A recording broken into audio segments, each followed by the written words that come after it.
বন্ধুরা, আজকের আরও বিশেষ ইলেকশন কমিশন আরও কড়া হয়ে বিশেষ কিছু ব্যবস্থা নিয়েছে, যাতে ভোটের সময় কোনো রকম প্রবলেম না হয়, সেই ব্যাপারে আরও কড়া হয়ে গেল। ভোটারদের সুবিধার নতুন ব্যবস্থা। ভোট দিতে গেলে মানতে হবে নিয়ম। কি কি নথি লাগবে, বুথের বাইরে তালিকা টাঙানোও থাকবে। ভোটারদের সুবিধা বাড়ানোর জন্য এবং ভোট গ্রহণ প্রক্রিয়াকে আরও সুশৃঙ্খল করার জন্য এবার একাধিক নতুন ব্যবস্থা ঘোষণা করলেন নির্বাচন কমিশন। বুথের বাইরে যাতে ভোটাররা প্রয়োজনীয় তথ্য জানতে পারেন, সেই জন্য 4 ধরনের পোস্টার টাঙানোর সিদ্ধান্ত নেওয়া হয়েছে। সেই পোস্টারে প্রার্থীদের নাম, ভোট দেওয়ার নিয়ম, কি কি করা যাবে এবং কি কি করা যাবে না, সেই সিদ্ধান্ত বিষয়ে স্পষ্ট করে উল্লেখ করা হয়েছে। এমনকি ভোটার কার্ড ছাড়াও আর কোনো নথি লাগবে কি না, সেটাও কিন্তু স্পষ্ট করে লেখা থাকবে ওই পোস্টারগুলিতে। কমিশনের নির্দেশ অনুসারে প্রত্যেকটি ভোটারদের কাছে, ভোট কেন্দ্রের কাছে একটি করে ভোটার সহায়তা কেন্দ্র ব্যবস্থা হবে, আর সেখানেই বুথ লেভেল অফিসারদের দায়িত্বে থাকবে বলা হয়েছে।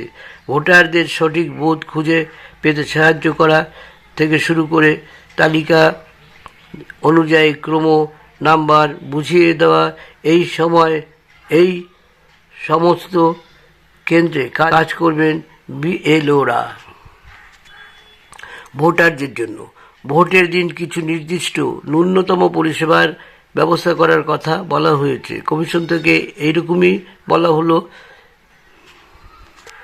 তার মধ্যে রয়েছে পর্যাপ্ত আলো, পানীয় জল, প্রতিবন্ধী ভোটারদের জন্য উপযুক্ত ব্যবস্থা, শৌচাগারের ব্যবস্থা এবং লাইনে দাঁড়ানোর জন্য ছায়ার ব্যবস্থা। সেই সঙ্গে আলাদা করে ভোট কক্ষ চিহ্নিত করার নির্দেশও দেওয়া হয়েছে। নিরাপত্তা রক্ষার জন্য মোবাইল ফোন ব্যবহারের করার বিধিনিষেধ জারি করেছে নির্বাচন কমিশন। ভোট কেন্দ্র থেকে 100 মিটারের মধ্যে কোনো মোবাইল সক্রিয় রাখা যাবে না এবং জানিয়েছেন কমিশন, ভোট দিতে যাওয়ার আগে ফোন সুইচ অফ অথবা সাইলেন্ট করে বুথের বাইরে থাকা নির্দিষ্ট জায়গায় জমা রাখতে হবে। ভোট দেওয়ার পরই আবার সেই ফোন ফেরত দেওয়া হবে।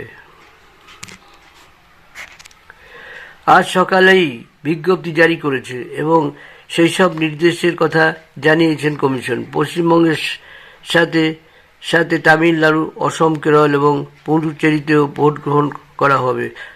সমস্তটা মিলে 2,18,807টি বুথে ভোটারদের জন্য সংশ্লিষ্ট রাজ্যের মুখ্য নির্বাচনী আধিকারিকদের এই ন্যূনতম পরিষেবাগুলি নিশ্চিত করতে বলা হয়েছে।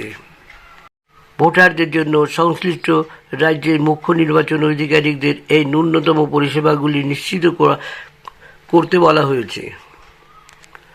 পশ্চিমবঙ্গে এইবার মোট 2 দফা 294টি বিধানসভা আসনে ভোট গ্রহণ করা হবে।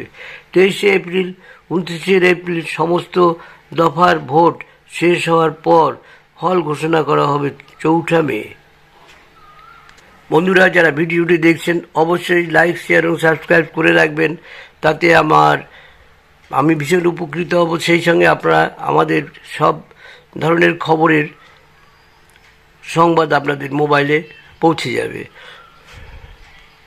আর আপনাদের মন্তব্য অবশ্যই বা কমেন্টস করবেন। কি পরিস্থিতি, আমাদের রাজ্য সরকারের কি করা উচিত, বা এই রকম বিভিন্ন ধরনের ঘটনা তো আপনারা শুনছেন, তা নিয়ে অবশ্যই প্রতিক্রিয়া করবেন।